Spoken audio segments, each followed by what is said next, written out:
দর্শক, ইরান ইসরায়েলের বিরুদ্ধে তার সামরিক অভিযান বন্ধ ঘোষণা করেছে। ইরান বলেছে তার যে লক্ষ্য ছিল সেই লক্ষ্য সফল হয়েছে এবং এখন আপাতত এই সামরিক অভিযান বন্ধ করা হচ্ছে। তবে ইসরায়েল যদি কোনো রকম লেবাননে হামলা চালায় অথবা ইরানে হামলা চালায় তাহলে এর চেয়ে কঠিন আঘাত হানা হবে। একইভাবে ইসরায়েলও সাময়িকভাবে ইরানের উপর হামলা বন্ধ করেছে। তবে ইসরায়েল সময় রাত 9টায়, তার মানে বাংলাদেশে তখন প্রায় রাত 12টা তো বাজবেই।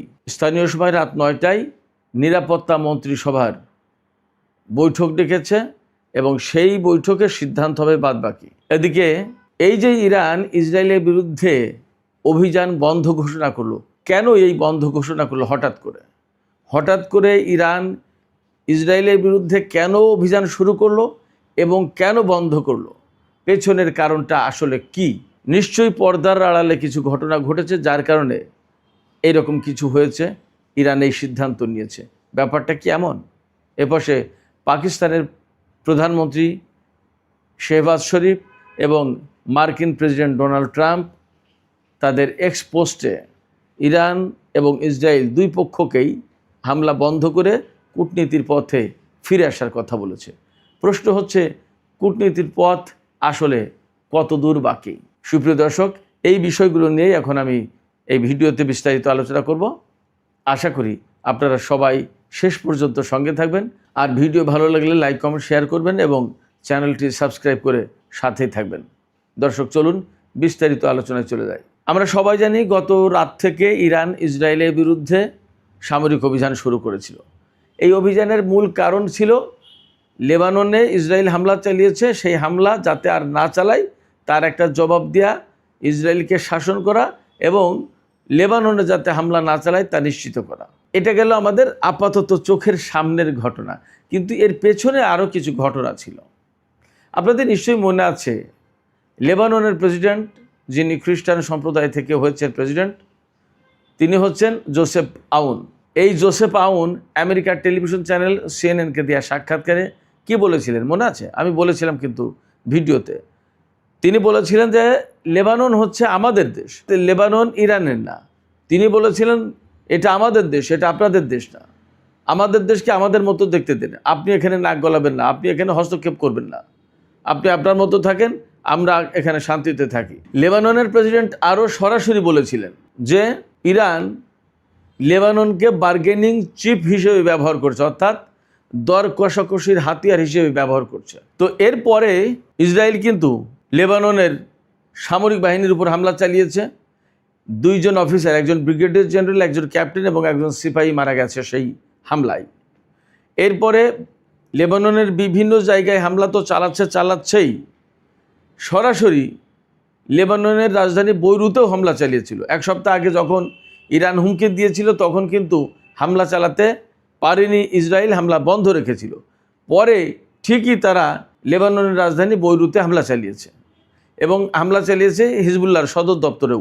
এই যে সামরিক বাহিনীর উপর হামলা চালালো ইসরায়েল, লেবাননের রাজধানী বৈরুতে হামলা চালালো, এই হামলাগুলো কিন্তু শুধুমাত্র হিজবুল্লাহর উদ্দেশ্যে বা হিজবুল্লাহর উপর হামলা তা না। এই হামলা কিন্তু রাষ্ট্র লেবাননের উপরে, লেবাননের রাষ্ট্রীয় বাহিনীর উপরে। তারপরেও লেবাননের সামরিক বাহিনী তার কোনো জবাব দিতে পারেনি। লেবাননের যে প্রেসিডেন্ট জোসেফ আউন, তিনি একসময় সেনাপ্রধান ছিলেন, তিনি ইসরায়েলের বিরুদ্ধে একটি কথাও বলার সাহস পাননি, প্রতিবাদ করার কোনো ব্যবস্থা তিনি করেননি। এর মানে দাঁড়ালো যে লেবাননের প্রেসিডেন্ট, প্রধানমন্ত্রী, লেবাননের সরকার থাকার পরেও ইসরায়েলের বিরুদ্ধে কথা বলার, কোনো কাজ করার তাদের কোনো ক্ষমতা নেই, এটা পরিষ্কার। সেই জায়গায় ইসরায়েলের বিরুদ্ধে লড়াই করছে লেবাননের প্রতিরোধকামী সংগঠনটি, আর লেবাননের হয়ে, লেবাননের জনগণের হয়ে, লেবাননের রাজধানীর পক্ষে হয়ে ইসরায়েলের বিরুদ্ধে লড়াই করলো ইরান। এটা কিন্তু পরিষ্কার হয়ে গেল, প্রমাণ হয়ে গেল। ইরান গতকাল এই হামলার ভেতর দিয়ে লেবাননের জনগণের কাছে, লেবাননের সরকারের কাছে এবং বিশ্ববাসীর কাছে একদম পরিষ্কার মেসেজ দিয়েছে যে আমরা লেবাননের জন্য কি করতে পারি এবং কি করছি, একদম পরিষ্কার দেখিয়ে দিয়েছে। অর্থাৎ ইসরায়েলের বিরুদ্ধে ইরান লেবাননের জন্য লড়াইও করতেও পারে, সেই মেসেজ একদম সারা বিশ্বের কাছে পরিষ্কার করে দিল।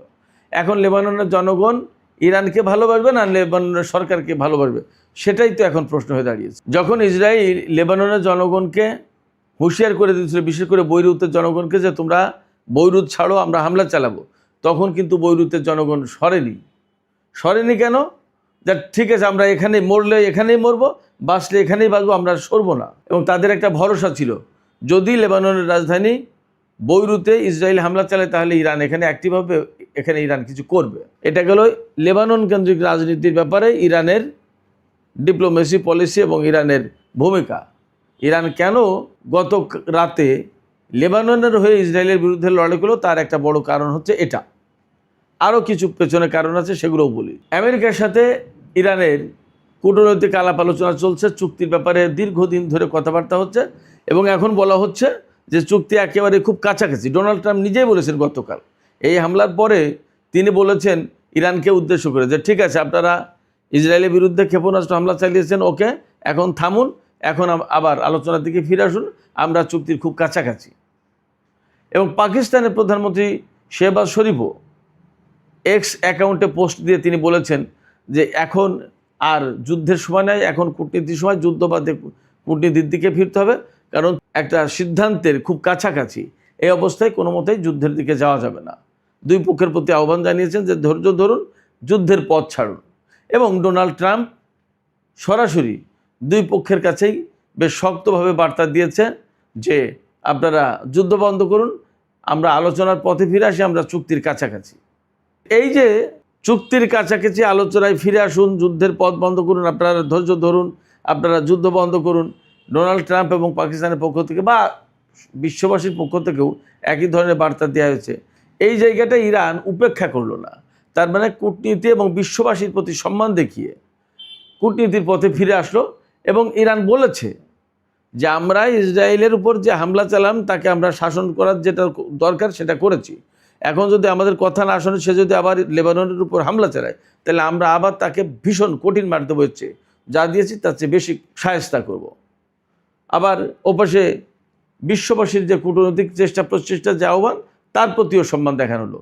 এবং ইসরায়েলের বিরুদ্ধে এই মুহূর্তে ইরান যে যুদ্ধ করতে চায়, ইরান যুদ্ধ করতে মুখিয়ে আছে, গায়ে পড়ে যুদ্ধ করছে, ব্যাপারটা এরকম যাতে হয়, সেটাও কিন্তু আবার ইরানের একটা বড় লক্ষ্য।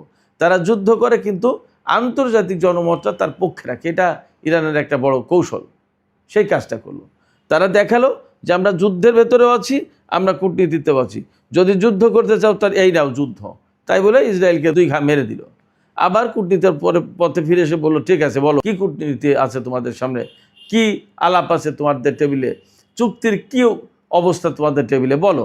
অর্থাৎ ইরান একদম সহজ সরলভাবে দুই পথই পরিষ্কার করে দেখিয়ে দিল, ইসরায়েলকে, আমেরিকাকে এবং বিশ্ববাসীকে, যে যুদ্ধ চাইলে যুদ্ধ, কূটনীতি চাইলে কূটনীতি, আছেই সব জায়গায়। তবে এর আগে আর কিছু কথা বলা দরকার এই ভিডিওতে। ইরান এবং ইসরায়েল দুই পক্ষ বেশ পাল্টা হামলা চালিয়েছে।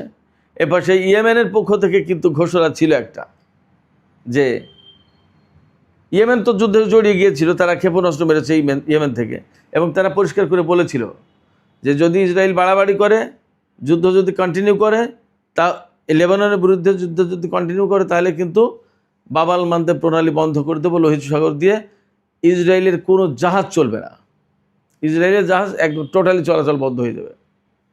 এবং এখনও বন্ধ, ইসরায়েলের জাহাজ লোহিত সাগর দিয়ে চলতে পারবে না। এই যে ইয়েমেনের পক্ষ থেকে যে ঘোষণা, এটা কিন্তু গুরুত্বপূর্ণ একটা ঘোষণা। আঞ্চলিক রাজনীতি, বিশ্ব অর্থনীতি, তেল বাজার, অনেক কিছুর সাথে ইয়েমেনের এই ঘোষণা, হুতিদের এই ঘোষণা সম্পর্কযুক্ত, এটার মূল্য আছে। আমি আপনাদেরকে একটু গুরুত্বপূর্ণ একটা ইনফরমেশন জানাই, আপনাদের ভিতরে অনেকের ভিতরে আগ্রহ থাকতে পারে, যে ইরান যে যুদ্ধ করলো, এই যুদ্ধে ইরান কি কি ক্ষেপণাস্ত্র ব্যবহার করলো। কয়েকটা ক্ষেপণাস্ত্র ব্যবহার করেছে ইরান, সবই ব্যালিস্টিক ক্ষেপণাস্ত্র। তার ভিতরে রয়েছে ইমাদ, কদরেফ এবং খাইবার শেখার, এই 3 রকমের ক্ষেপণাস্ত্র মেইনলি ব্যবহার করেছে ইরান।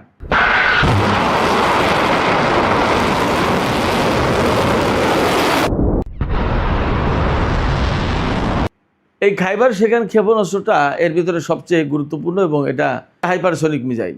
এই হাইপারসনিক মিসাইলের বৈশিষ্ট্য হচ্ছে, যে ক্ষেপণাস্ত্র ব্যবহার করা হয়েছে হাইপারসনিক ইরানের পক্ষ থেকে, সেটা শব্দের চেয়ে সর্বোচ্চ 9 গুণ গতিতে ছুটতে পারে। অর্থাৎ শব্দ প্রতি সেকেন্ডে যদি 1100 ফুট যায়, তাহলে এই খাইবার সেখান তার 9 গুণ যায়।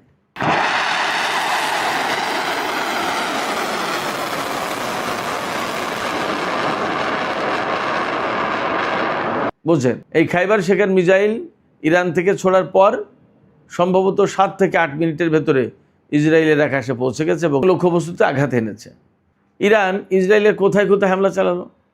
ইরান প্রধানত ইসরায়েলের 2 রকমের স্থাপনায় হামলা চালিয়েছে। প্রথমত রামাত ডেভিড বিমান ঘাঁটিতে, নেভাটিম এবং তেলনভ, এই দুটো কৌশলগত বিমান ঘাঁটি, এই দুটোতেও হামলা চালিয়েছে। এর ভিতরে নেভাটিম বিমান ঘাঁটি হচ্ছে ইসরায়েলের দক্ষিণ অঞ্চলে, তার মানে আরও বেশি দূরে, সেখানে হামলা চালিয়েছে খুবই গুরুত্বপূর্ণ ঘাঁটিগুলো।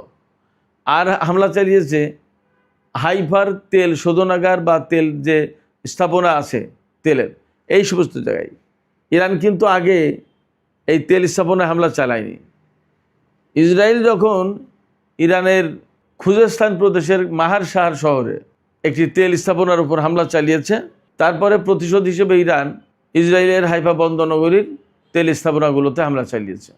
ইরানের পক্ষ থেকে দাবি করা হয়েছে যে হামলা চালিয়েছে ইরান ক্ষেপণাস্ত্র দিয়ে, তারপরে নিরাপত্তাগত এবং সাইবার হামলা যেগুলো চালিয়েছে তার সবগুলোই শতভাগ সফল ছিল।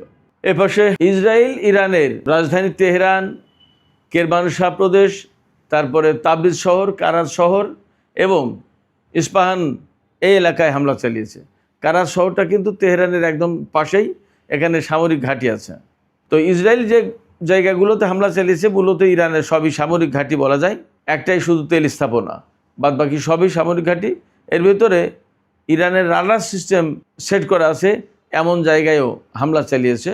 তাতে ক্ষয়ক্ষতি কী পরিমাণে হয়েছে সেটা জানা যায়নি, তবে কোনো কোনো সূত্র থেকে বলা হচ্ছে ইরানের মোট 15 জন ইসরায়েলি হামলায় আহত হয়েছে।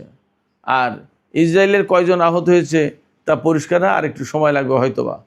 ইসরায়েলের ভেতর থেকে তথ্য আসলে খুব কঠিন ব্যাপারে, একদম কমপ্লিটলি নিষেধাজ্ঞা দিয়ে রাখে যাতে কোনো মতেই গণমাধ্যমে এই খবরগুলো প্রচার না হয়। তো সুপ্রিয় দর্শক, আলোচনা শেষ করব। আলোচনা শেষের আগে আর একটু সামান্য বিশ্লেষণ করি। সেটি হচ্ছে আমেরিকা এবং পাকিস্তানের পক্ষ থেকে খুব জোর দিয়ে বলা হয়েছে যে যখন চুক্তির কাছাকাছি 2 পক্ষ, তখন এই যুদ্ধ চলা মোটেই ঠিক হবে না, যুদ্ধ বন্ধ করতে হবে। এবং ডোনাল্ড ট্রাম্প খুব জোরালোভাবে কথা বলেছেন এবং তিনি ইসরায়েলের প্রধানমন্ত্রী বেনিয়ামিন নেতানিয়াহুর সাথে ফোনেও কথা বলেছেন। প্রশ্ন হচ্ছে চুক্তি কি আসলে হতে যাচ্ছে কিনা এবং সেই চুক্তি হলে কি হবে এবং ইরান আসলে এই ব্যাপারে কী দৃষ্টিভঙ্গি পোষণ করে। চুক্তির জন্য ইরান এই যুদ্ধ বন্ধ করবে, ব্যাপারটা কেমন হয়ে গেল না? হ্যাঁ, এখানে কথা আছে। আসলে ইরান চুক্তি ব্যাপারে এক ধরনের চিন্তাও করে যে যদি চুক্তিটা হয় মন্দ হয় না। কেন?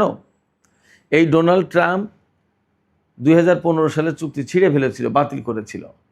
সেই ডোনাল্ড ট্রাম্পকে দিয়ে যদি আবার ইরান পরমাণু চুক্তি করতে পারে তাহলে ইরান আবার দেখাতে পারবে এবং অন্তত এই ডোনাল্ড ট্রাম্প আর ছিঁড়তে তো পারবে না। সে তো বলতে পারবে না যে আমি এই চুক্তি খারাপ চুক্তি করেছি, সে তো বলবে যে ভালো চুক্তি করেছি। কিন্তু আপনারা নিশ্চিত থাকুন যে কোনো মতেই ইরান ডোনাল্ড ট্রাম্পকে ভালো চুক্তি করতে দেবে না ইরানের বিরুদ্ধে। সেদিন বলেছেন একজন সেনা কর্মকর্তা, হয় খারাপ চুক্তি করতে হবে, না হলে তার চেয়ে খারাপ চুক্তি করতে হবে। ফলে ইরানের কাছ থেকে জিতে যাওয়ার কোনো পথ ডোনাল্ড ট্রাম্পের সামনে থাকবে না। এবং ডোনাল্ড ট্রাম্প এই মুহূর্তে তো চাপে, ইসরায়েলের প্রধানমন্ত্রীও কথা শুনছে না, ইরানও কথা শুনছে না। তার কথা উপেক্ষা করেই তো ইসরায়েল যুদ্ধ করলো এই গত রাত থেকে আজ দুপুর পর্যন্ত। ফলে ডোনাল্ড ট্রাম্প এখন বিপদে। এই মুহূর্তে এই যে যুদ্ধের ভেতরে সে চুক্তির কথা বলছে, তার মানে চুক্তিটা তার জন্য খুব জরুরি, চুক্তি করবে। এবং ডোনাল্ড ট্রাম্প যেহেতু এই চুক্তি পাওয়ার জন্য মরিয়া হয়ে উঠেছে, তার মানে ইরান যা বলবে অনেকটা তাই শুনেই তাকে চুক্তি করতে হবে। যদি তাই হয় তাহলে এই চুক্তি ইরানের স্বার্থ রক্ষা করবে অবশ্যই। সেই জন্য ইরান, আমার কাছে মনে হয় যে ইরান একটু দেখতেও চায় যে চুক্তিটা হোক না। তার মানে ইরান ডোনাল্ড ট্রাম্পের কাছে এই বার্তা দেবে, চুক্তি যদি হয় যে ময়লা তুমি ছড়িয়েছিলে সেই ময়লা তোমাকে দিয়ে পরিষ্কার করালাম। সুপ্রিয় দর্শক, এখনকার আলোচনা এখানে শেষ করছি।